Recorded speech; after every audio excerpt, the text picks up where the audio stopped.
말씀입니다. 시편 51편 16절로 19절까지 말씀입니다. 시편 51편 16절로 19절까지 말씀입니다.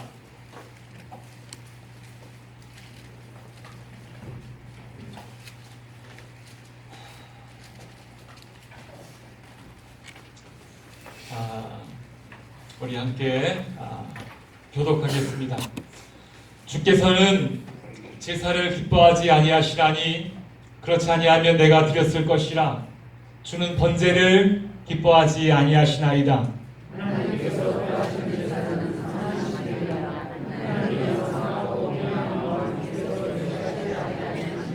주의 은택으로 시온에 선을 행하시고 예루살렘 성을 쌓으소서.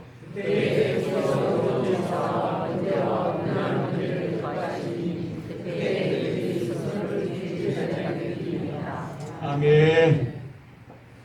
할렐루야. 구도를 좀 달리해서 그런지 꽉 차 보여서 참 좋습니다. 우리 4절을 읽었는데요. 처음에는 주님께서 제사를 기뻐하지 않으신다라고 다윗 왕이 그렇게 하나님 앞에 나아가다가 마지막에는 주님께서는 의로운 제사와 번제를 주님께서 원하신다라고 그 온전한 제사를 제가 드리겠습니다라고 고백을 합니다. 16절과 19절 사이에 어떤 일이 있었어요. 어떤 일이 있었기 때문에 그 일 이후에 하나님께서 우리의 제사를 받으신다라는 것입니다. 그것이 무엇일까? 오늘 우리가 그것을 좀 알았으면 좋겠습니다. 시편 51편은 굉장히 슬픈 시편이에요. 부제에 보게 되면 다윗의 시, 다윗이 밧세바와 동침한 후 선지자 나단이 그에게 왔을 때라는 부제가 붙어있는 시편입니다. 제가 언제 시편 나누면서 말씀드렸다시피 부제는 출판사에서 알기 쉽게 그 제목을 붙여놓은 것이 아니라 히브리어 성경에서는 이 부제가 1절입니다. 그러니까 분명한 상황을 이야기하고 있는 그 본문이에요. 이 51편을 언제 썼는가 하면 밧세바와 동침한 후 또 그 남편 우리아를 전장에 보내서 그렇게 죽음을 맞게 된 이후에 어느 정도의 시간이 흘렀을 때에 완전 범죄라 생각하고 그의 마음이 어느덧 그 일을 잊어가고 있을 때쯤에 나단 선지자가 찾아와서 그렇게 그에게 이 죄에 대해서 경고하고 지적할 때에 그때 다윗의 마음이 쏟아졌던 그 시편이에요. 그때 그 상황, 그 다윗의 마음이. 다윗 왕은 하나님이 기름 부어 세워주셨습니다. 기름 부어 세우셨어요. 왕으로 이 나라를 잘 다스려라 하고 왕으로 세우셨어요. 그런데 다윗 왕은 기름 부음만 받고 그 역할을 제대로 하지 못했습니다. 자기의 시간을 낭비했습니다.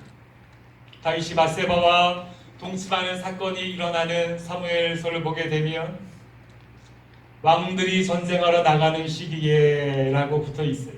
다 왕들은 그렇게 전쟁을 하면서 자기의 역할을 하고 있을 때쯤에 다윗은 그렇게 하지 않았어요. 기름 부어졌으면 그 역할을 감당하라고 하나님께서 기름 부어주셨는데 그 시간을 낭비한 거예요. 그 지위를 낭비한 거예요. 그래서 옥상에서 어슬렁 거리니까 사단이 그의 코를 깨워버리게 된 것입니다. 하나님의 일에 열심이면, 바쁘면, 사역에 충성하면 이런 유혹에 넘어갈 시간이 없습니다. 절 보면 그런데요. 바쁘게 사역 준비하고 행사가 앞에 있고 계속해서 무언가가 있고 하면 눈 돌릴 시간이 없어요. 계속해서 어떻게 해야 됩니까? 이렇게 해야 됩니까? 하나님 지혜를 주시죠. 하나님 간절하게 주 앞에 나아갑니다 하면서 그렇게 간절하게 주 앞에 나아갈 수밖에 없어요. 그런데 시간이 나요. 조금 여유가 있어요. 그러면 그 마음이 금방 느슨해지고 그 느슨해짐을 타서 게으름이 들어오고 또 기름 부은 자답게 살지 못하는 어떤 다른 것들이 보일 수밖에 없는 것이. 다윗이 이전에 많은 공을 세운 사람입니다. 큰 헌신을 한 사람입니다. 하나님께서 귀하게 사용하신 그런 하나님의 사람입니다. 그렇게 위대한 하나님의 기름 부은 받은 자라 할지라도 그 마음에 게으름이 들어가고 이 정도면 됐지라는 교만이 들어가게 되면 그 누구도 장사는 없어요. 그 누구도 이렇게 사단의 유혹에 넘어지고 쓰러질 수밖에 없는 것이에요. 앞으로 달리지 않으면 넘어집니다. 진리예요. 사명 다해서 순종하며 주 앞에 겸손한 마음으로 나아가지 않으면 넘어집니다. 이 정도 했으면 됐지라고 교만한 마음으로 그대로 있으면 넘어집니다. 진리예요. 자전거를 우리가 배울 때에 수아한테 자전거를 제가 알려줬습니다. 가르쳐줬습니다. 어떻게 하는가 하면 무조건 밟아야 돼요. 쓰러져도 계속해서 넘어질 때까지 밟아야 돼요. 그러면 안 넘어집니다. 무서워서 발을 구르는 것을 잊어버리고 핸들만 붙잡고 하면은 넘어져요. 100% 넘어져요. 아무리 자전거 잘 타는 사람도 핸들만 붙잡고 하고 있으면 중심 잡다가 100% 넘어질 수밖에 없어요. 안 넘어지려면 핸들을 열심히 밟아야 됩니다. 페달이 열심히 밟아야 되는 거예요.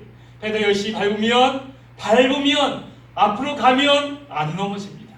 앞으로 가면 안 넘어져요. 그런데 앞으로 가지 않고 내가 한번 내 손으로 중심 잡아보겠다고 핸들 붙잡고 하고 있으면 100% 넘어지는 거예요. 우리는 어떻습니까? 혹시나 다윗왕이 그렇게 옥상에 올라갔을 때처럼 기름 부은 사람임에도 불구하고 해야 할 일을 하지 않고 이제는 됐지, 이 정도면 됐지, 할 만큼 했어 라고 하면서 그렇게 옥상을 거닐고 있지 않습니까? 하나님 나에게 말씀해 주신 사명이 분명히 있고 해야 할, 감당해야 될, 순종해야 될 몫이 분명히 있음에도 불구하고 나에게 기름 부어주셨음에도 불구하고 내가 그냥 핸들 잡고 중심 한번 잡아보겠다고 하나님 앞에 간절하지 아니하고 하나님 앞에 나아가지 아니하고 그렇게 중심 붙잡고 하고 있는지 모르겠습니다. 그렇게 하면 100% 넘어질 수밖에 없어요. 호흡 있는 동안에 숨 쉬고 있는 동안에 어떻게든지 하나님 앞에 간절하게 나아가는 그 간절함을 유지하는 우리 성도님들 되기를 원합니다. 한켠에 물러나 있지 마세요. 한켠에 물러나 있지 마시고 주님께서 사명 주셨으면, 주님께서 기름 부어 세우셨으면 그 역할 잘 감당하시는 겸손한 마음으로 주 앞에 순종하는 마음으로 나아갈 수 있는 사랑하는 주의 종들이 되기를 주의 이름으로 축원합니다. 그러면 넘어지지 않는 거예요. 다윗은 그렇게 스스로 이제 할 만큼 했어. 내가 나가지 않아도 군대 장관이 있고 여러 장소들이 있으니까 난 나가지 않아도 돼. 그런 교만한 마음을 가지고 게으름을 피우고 있다가 넘어졌어요. 사단의 홀을 깨도 제대로 깨게 된 것입니다. 그래서 정성스러운 부하의 아내를 데려다가 간음을 하고요. 우리아도 전장에서 죽게 만듭니다.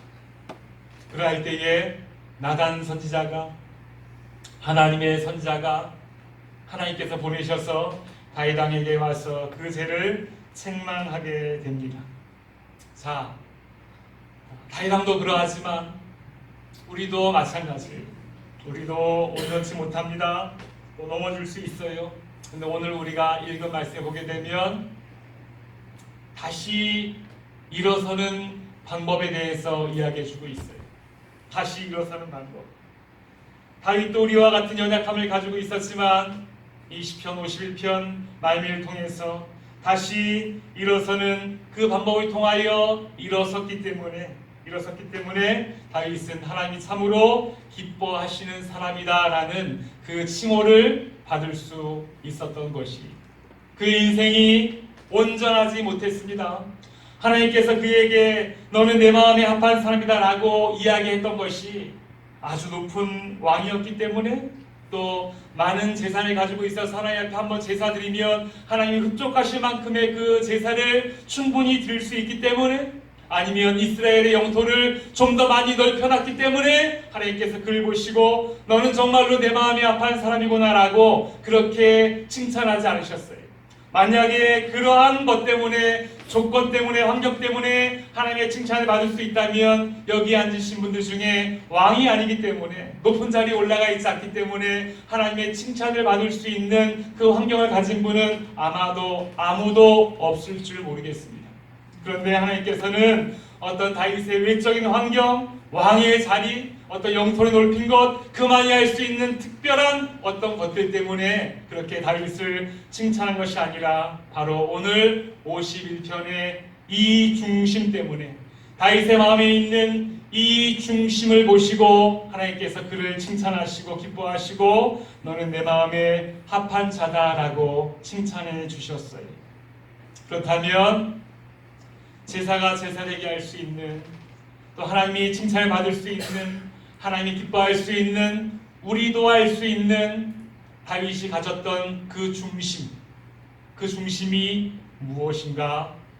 바로 오늘 17절 말씀입니다. 우리가 같이 한번 읽어볼까요? 17절 말씀입니다.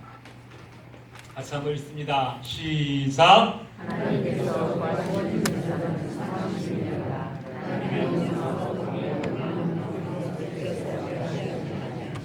아멘. 다윗 왕이 이 마음을 가지고 하나님 앞에 나아갔어요. 선자의 책망을 들었을 때에 다른 것으로 변명하지 않았습니다. 나 왕이니까 이번에 내가 보니까 내가 많이 잘못했네요. 한 소 2,000마리 내가 그렇게 하나님 앞에 번제하겠습니다. 이렇게 하지 않았습니다. 또 다른 데 숨거나 피하지도 않았습니다. 내가 지금 하나님께 드려야 될 것은, 주님께서 지금 나에게 원하시는 것은 제사도 번제도 아니구나라는 것을 알았어요. 그거 이전에 하나님께서 지금 나에게 원하시는 것은 상한 심령이구나라는 것을 알았어요. 상한 심령은 풀어서 이야기하니까 뭐라고 이야기합니까? 상하고 통해하는 마음을 상한 심령이다, 이렇게 이야기하고 있어요. 상하고 통해하는 마음, 상하다라는 것은 내 마음을 깨트리는 걸 이야기하는 거예요. 깨트리는 것. 통해한다는 것은 뉘우치고 돌이키며 다시 주님께 나아온다라는 것을 이야기하는 거예요. 깨트리고 내 마음에 잘못된 것을, 하나님 기뻐하지 않는 그 마음, 내 마음에 굳어져 있는 그 마음을 깨트리고 그 다음에 뉘우치고 돌이키며 하나님 앞에 나오는 그 상하고 통해하는 마음, 그 상한 심령을 하나님께서 보시고 다윗을 용서해 주시고 다윗을 기뻐하시며 내 마음에 합한 사람이다라고 하나님께서 칭찬해 주신 것을 우리가 보게 되는 것이죠. 오늘 이 시간에 우리도 마찬가지. 우리도 하나님 앞에 상한 심령, 이 시간에 하나님 기뻐하지 않는 것을 깨트린 그 상태에 머물지 아니하고 뉘우치고 돌이키며 주 앞에 나오게 될 때에 하나님께서 우리를 용서하여 주시고 우리에게 온전한 회복을 명하여 주시는 줄 믿으시면 아멘 하시기 바랍니다. 여러분, 이 상한 심령은 다른 것으로 대체할 수가 없어요. 어떤 봉사도, 헌신도, 신앙의 이력도, 직분도, 설교도 대신할 수가 없어요. 내 상한 심령이 내가 주 앞에 깨트리고 내가 뉘우치고 돌이켜야 될 내 것이 있는데, 그 내가 아무리 거창하게 봉사를 한번 하고 아무리 위대한 헌신을 하고 아무리 어떤 것을 한다고 해도 그 번제에 기뻐하지 않으신다는 거예요. 그 제사 받지 않으십니다. 먼저 내가, 다른 사람이 아닌 내가 하나님 앞에 상한 심령으로 나가게 될 때에 하나님께서는 그 상한 심령을 받으시고 나의 제사와 나의 마음과 나의 회복을 주시고 주 앞에 나아가는 나를 받으신다라고 말씀하고 있는 것이, 우리의 상한 심령은 우리의 상한 심령으로 하나님 앞에 대치할 수 있음을, 오직 그것만으로 우리가 드릴 수 있음을, 드려야지 되는 것만이 우리가 기억할 수 있어야 됩니다. 다른 것으로 대체할 수 없고 내 상한 심령을 주님께 드려야지만이 하나님이 받으신다라는 거예요. 그러면 언제 나의 상한 심령을 여러분 드려야 합니까? 내가 언제 나의 상한 심령을 드려야 할까요? 이렇게 이야기해도 나는 뭐 상관이 없는데, 나는 상한 심령 드리지 않아도 되는데, 나는 아직 괜찮은 것 같은데 라고 생각하면 이 말씀이 우리 것이 되지 않잖아요. 그렇다면 우리 한번 생각해 봅시다. 언제 우리가 상한 심령을 주 앞에 드려야 되는 것인가? 이러할 때, 나를 돌아볼 때에, 여러분, 이것은 어떤 환경, 조건, 사람 탓하지 않고 내가 나를 순수하게 바라봅시다. 나를 바라보게 됐을 때에 하나님과의 관계가 막혀 있어요. 내 안에 뜨거움과 간절함이 소멸되어져 있어요. 그러면 우리가 상한 심령을 드리지 않아서, 깨트려야 될 것이 깨트려지지 않아서 아직 내가 그렇게 하나님과 나 사이가 막혀 있는 것이, 내 안에 사랑이 없어요. 무언가를 덮을 수 있는 마음의 여유가 없어요. 뭐예요? 내 마음에 깨어져야 할 것들이 깨어지지 않아서 그래요. 상한 심령을 드리지 않아서 그래요. 내 안에 예배를 사모하는 마음이 없어요. 왜 그래요? 내 안에 상한 심령을 우리가 주 앞에 드리지 않아서 그래요. 자꾸 상대방의 흠만 커 보여요. 자꾸 그것이 커 보이고 부정이 자꾸 증폭이 돼요. 왜 그래요? 내가 상한 심령을, 내 안에 깨트려야 되는 마음이 깨트려지지 않고 그 중심에 크게 자리 잡고 있기 때문에 하나님께서 내 제사를 받지 못하시는 거예요. 기도의 시간이 줄어들고 영혼에 대한 사랑이 내 마음에서 그 눈물이 줄어들게 되고 교회에 대한 간절함과 교회에 대한 눈물이 줄어들고 있으면, 아무도 모르는 그 반복적인 죄가 나를 발목을 잡고 있음에도 불구하고 이제는 너무나 익숙해져서 이제는 뭐 이렇게 살아도 괜찮지라고 그냥 그렇게 살아가고 있다면, 바로 그런 부분들을 우리가 하나님 앞에 상한 심령으로 깨트리며 우리가 이 시간 주 앞에 드려야 될 것입니다. 이것이 우리가 주 앞에 지금 우리가 드려야 할 상한 심령이, 이 상한 심령을 드리게 될 때에 우리 주님께서 우리를 기뻐하시고 우리를 회복하시고 하나님의 사랑이 우리 안에 내려오고, 그렇게 우리가 온전히 주 앞에 기뻐하시는 온전한 예배와 온전한 은혜와 온전한 축복을 우리가 받게 되는 줄 믿으시기 바랍니다. 상한 심령은 여러분, 내 마음을 깨고 돌이키는 거예요. 나를 돌아보세요. 앞에 예시로 들었던 그런 부분들이 나에게 해당되는 것이 있습니까? 내 상태가 그렇구나라고 해당이 되는 것이 있습니까? 그렇다면 내가 내 상한 심령을 내가 주 앞에 드리지 않아서 그래. 내가 내 마음을 깨지 않아서 그래. 내가 뉘우치고 돌이키며 주 앞에 돌아가지 않아서 그래. 않아서 여전히 상한 마음이 주 앞에 들어지지 못하고, 그러기 때문에 어떤 회복도, 어떤 관계도, 어떤 은혜도 우리가 나와는 좀 먼 것처럼 느껴지는 그런 삶을 살아가게 되는 것입니다. 이 시간 우리가 솔직하게 주 앞에 그런 마음을 내어놓는 시간이 되기를 간절히 원합니다. 이 저녁에 우리가 그렇게 좀 하면 좋겠어요. 그렇게 좀 하면 좋겠어요. 짧은 시간에 우리가 기도를 드리겠지만, 하나님, 내 상한 심령을 내가 주 앞에 뜨겁게 자복하고 회개하며 드리지 못하고 그저 그렇게 살아가는 것이 그런 줄 알고 살아가고 어떤 예배의 사모함도 어떤 간절함도 없이 그렇게 살아가고 있는 우리의 심령을 이 시간 우리가 하나님 앞에 직시한다면 이 시간 우리의 상한 심령을 주 앞에 드릴 수 있는 우리 성도님들이 되기를 간절히 원합니다. 우리 그렇게 드립시다.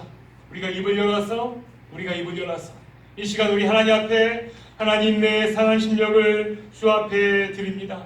내 하나님과 나 사이를 맡고 있는 이 커다란 것을 깹니다.